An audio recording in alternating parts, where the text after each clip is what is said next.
नमस्कार. विचार करा, शेतीचं भविष्य जर एका जुन्या, शतकानुशतके वापरल्या जाणाऱ्या पद्धतीत दडलं असेल तर?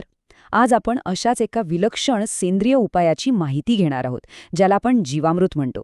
ही काही नुसतीच जुनी पद्धत नाहीये, तर आजच्या आधुनिक विज्ञानाच्या कसोटीवरही ती कशी खरी उतरतेय हे पाहणं खरोखरच थक्क करणार आहे. चला तर मग थेट विषयाला सुरुवात करूया.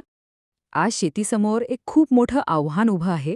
रासायनिक खतांमुळे जमिनीचा पोत तर खराब होतोय, पण त्याचबरोबर शेतीचा खर्चही आकाशाला भिडलाय.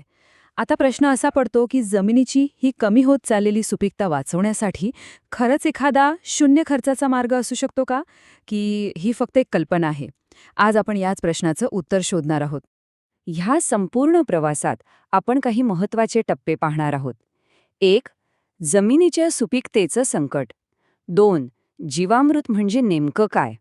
3. त्याचे शेतीला होणारे फायदे. 4. हे बनवण्याची साधी सोपी कृती. 5. टप्प्याटप्प्याने बनवण्याची पद्धत.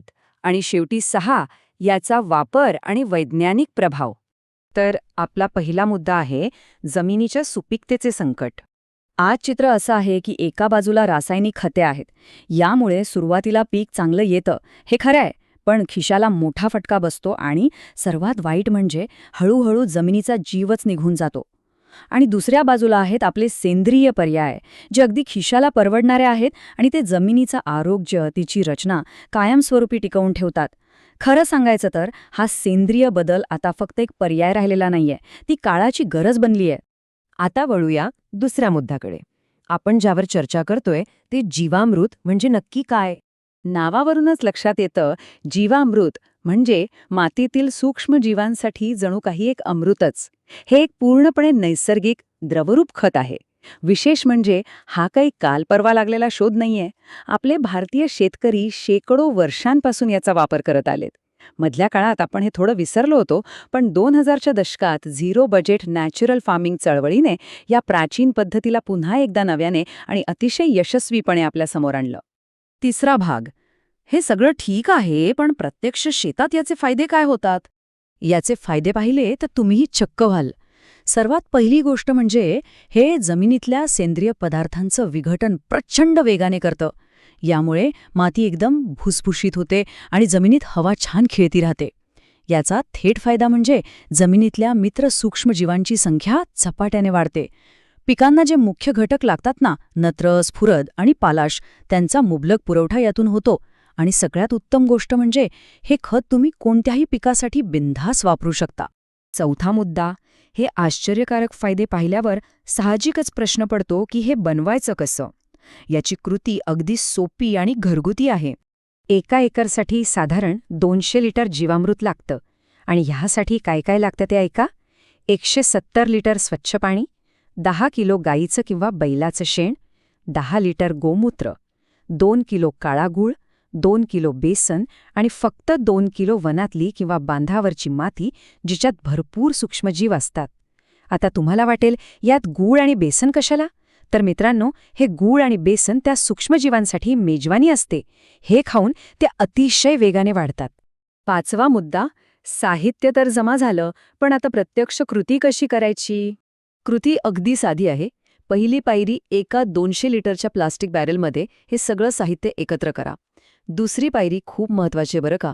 हे मिश्रण दिवसातून 2 ते 3 वेळा डावीकडून उजवीकडे 10 ते 15 मिनिटे ढवळायचं. असंच का? कारण या विशिष्ट दिशेने ढवळल्यामुळे त्यात ऑक्सिजन छान मिसळतो आणि सूक्ष्मजीव उत्तम प्रकारे वाढतात. आणि शेवटची तिसरी पायरी, हे द्रावण 7 दिवस तसंच ठेवून द्यायचं, जेणेकरून ते व्यवस्थित आंबेल किंवा फर्मेंट होईल.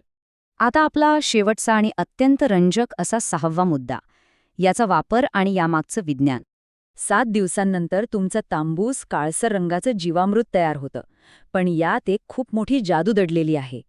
3 ते 6%. या द्रावणात नत्राचं प्रमाण साधारण 3 ते 6% असतं. हे कसं शक्य आहे? तर यातले सूक्ष्मजीव चक्क हवेतला नत्र ओढून घेतात आणि तो पिकांना उपलब्ध करून देतात. पिकांच्या दमदार वाढीसाठी हा एक खरा मास्टर स्ट्रोक ठरतो. विज्ञानाच्या भाषेत सांगायचं तर या द्रावणाचा pH 7 पेक्षा थोडा कमी असतो.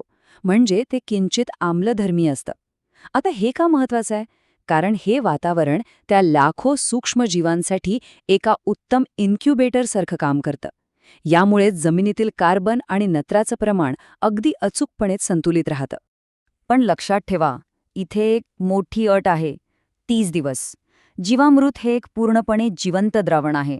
त्यात अक्षरशः जीव सळसळत असतो. त्यामुळे एकदा तयार झालं की ते 30 दिवसांच्या आत शेतात वापरणं खूप गरजेचं आहे. तरच त्या सूक्ष्मजीवांचा पिकांना पुरेपूर फायदा मिळतो. आता शेवटी एका गोष्टीवर नक्की विचार करा. एकीकडे आपण शेतीतल्या नवीन संकटांना सामोरे जातोय आणि दुसरीकडे अशी ही जुनी जाणती तंत्र आपल्याला एक नवा शाश्वत मार्ग दाखवत आहेत. विचार करा, घरच्या घरी तयार केलेलं हे जैविक अमृत जर जगभरात अशाच प्रकारे वापरलं गेलं तर कृषी क्षेत्राचं भविष्य किती बदलेल. अत्यंत कमी खर्च, रसायनांपासून मुक्ती आणि शाश्वत सुपीक जमीन हा नुसता पर्याय नाहीये, तर हीच भविष्यातल्या शेतीची खरी ताकद असू शकते. या माहितीपूर्ण प्रवासात आमच्यासोबत राहिल्याबद्दल धन्यवाद.